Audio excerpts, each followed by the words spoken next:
Accounts মেন্টরের পক্ষ থেকে সকলকে স্বাগতম। আজকে আমরা দেখব নবম দশম শ্রেণীর হিসাব বিজ্ঞান বইয়ের চতুর্থ অধ্যায় মূলধন ও মুনাফা জাতীয় লেনদেন থেকে আজকে আমরা মুনাফা জাতীয় লেনদেনগুলো দেখব। আগের ভিডিওতে আমরা মূলধন জাতীয় লেনদেনগুলো দেখেছি, আজকে আমরা মুনাফা জাতীয় লেনদেনগুলো দেখব। তো মুনাফা জাতীয় লেনদেন কাকে বলে? মুনাফা জাতীয় লেনদেন হচ্ছে ওই সকল লেনদেন যেগুলো স্বল্পমেয়াদী, সাধারণত স্বল্পমেয়াদী হয় এবং নিয়মিত সংগঠিত হয় এবং টাকার অঙ্ক ছোট, ওই সকল লেনদেনকে আমরা মুনাফা জাতীয় লেনদেন বলি। তো মুনাফা জাতীয় লেনদেনের আমরা আজকে প্রকারভেদগুলো দেখব। প্রথম হচ্ছে মুনাফা জাতীয় প্রাপ্তি ও আয়। তো মুনাফা জাতীয় প্রাপ্তি কি?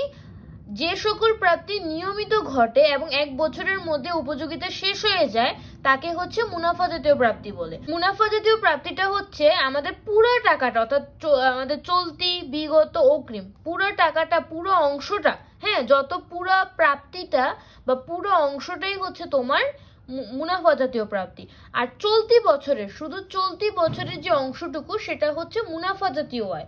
সহজ ভাষায় মুনাফা জাতীয় প্রাপ্তিটা হচ্ছে বিগত, চলতি, অগ্রিম, অর্থাৎ তিনোটা যোগ করে, অর্থাৎ মোট যেই প্রাপ্তিটা সেটা হচ্ছে মুনাফা জাতীয় প্রাপ্তি।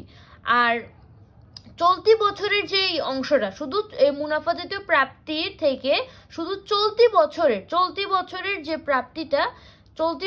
যে প্রাপ্তিটা সেটা হচ্ছে মুনাফা জাতীয় আয়। আমরা উদাহরণের জন্য আমরা একটা লেনদেন দেখি, যেমন কমিশন প্রাপ্তি 10,000 টাকা, যার মধ্যে গত বছরের 2,000 টাকা।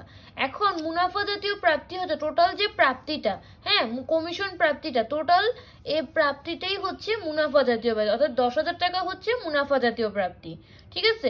আর তার মধ্য থেকে আমরা যদি গত বছরের যে 2,000 টাকা, সেই 2,000 টাকা যদি আমরা বিয়োগ করি তাহলে আমাদের চলতি বছরেরটা বের হবে। আর চলতি বছরেরটা হচ্ছে মুনাফা জাতীয় আয়। 10,000 টাকা থেকে আমরা যদি গত বছরের সেটা যদি বিয়োগ করি তাহলে আমাদের যেটা আসবে সেটা হচ্ছে মুনাফা জাতীয় আয়, ঠিক আছে।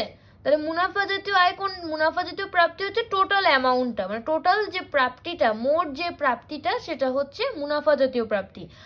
আর মুনাফা জাতীয় প্রাপ্তি থেকে অগ্রিম এবং বিগত বছর, গত বছরের এবং হচ্ছে অগ্রিমটা বাদ দেওয়ার পরে যে অ্যামাউন্টটা তোমার আসবে সেটা হচ্ছে মুনাফা জাতীয় আয়। এখন মুনাফা জাতীয় আয়ের কিছু উদাহরণ আমরা দেখি, যেমন পণ্য বিক্রয়, ব্যাংক জমা সুদ। যখন আমরা ব্যাংকে আমরা অর্থ জমা রাখি, তো ব্যাংক কি করে? সে আমানতের বিপরীতে আমাদেরকে সুদ প্রদান করে।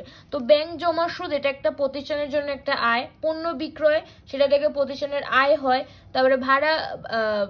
তারপরে হচ্ছে প্রাপ্ত ভারী ভাড়া, তারপর হচ্ছে প্রাপ্ত কমিশন, তারপর হচ্ছে বিনিয়োগের সুদ, তারপর হচ্ছে শিক্ষানবিশ স্যালামি। এই জিনিসগুলো হচ্ছে তোমার মুনাফা জাতীয় আয়। তারপর হচ্ছে মুনাফা জাতীয় প্রদান বা ব্যয়।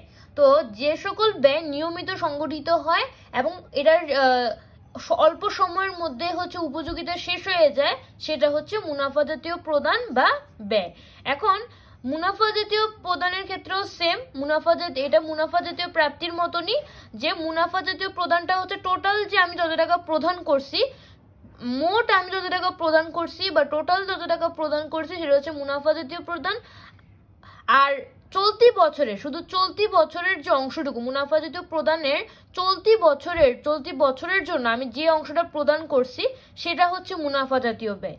যেমন ভাড়া প্রদান করছি হচ্ছে আমি 1 লাখ টাকা, যার মধ্যে 20,000 টাকা আমি অগ্রিম প্রদান করছি। তো মুনাফা জাতীয় প্রদান কত? 1 লাখ টাকাই, অর্থাৎ যত টাকা আমি প্রদান করছি পুরো টাকাটাই হচ্ছে মুনাফা জাতীয় প্রদান। যত টাকা আমি প্রদান করছি, মানে যত টাকা প্রতিষ্ঠান প্রদান করছে পুরো টাকাটাই হচ্ছে আমার মুনাফা জাতীয় প্রদান। কিন্তু তার মধ্য থেকে মুনাফা জাতীয় প্রদান থেকে যদি আমরা বিগত বছর আর অগ্রিম অংশ, মানে বিগত বছর বা গত বছরের যে প্রদান এবং অগ্রিমটা যদি বিয়োগ করি তাহলে আমাদের চলতিটা বের হবে, চলতি বছরেরটা বের হবে। চলতি বছরের এই ব্যয়টা হচ্ছে মুনাফা জাতীয় ব্যয়।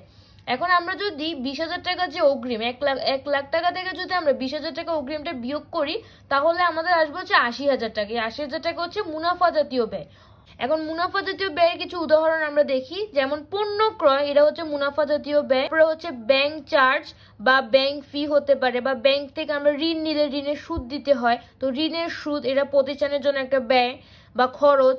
তারপরে হচ্ছে ভাড়া, তারপর হচ্ছে কমিশন। তো এগুলা হচ্ছে এখানে ভাড়ার কমিশন। এখন কথা হতে পারে ভাড়ার কমিশন তো আমি এখানেও ছিল, ভাড়া এবং কমিশন, কিন্তু এটা কিন্তু প্রাপ্ত ছিল।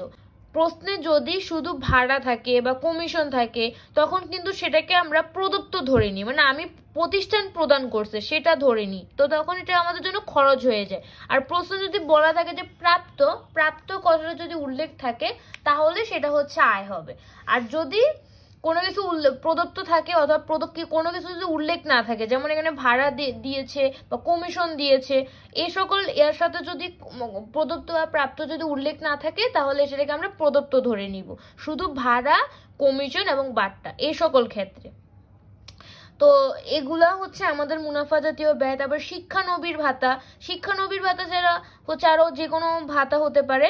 তারপর হচ্ছে বিমা সালামি বা বিমা প্রিমিয়াম, দুটোটা কিন্তু সেম কথা, বিমা সালামি এবং বিমা প্রিমিয়াম দুটোটা কিন্তু সেম কথা। তো এগুলা হচ্ছে মুনাফা জাতীয় ব্যয়।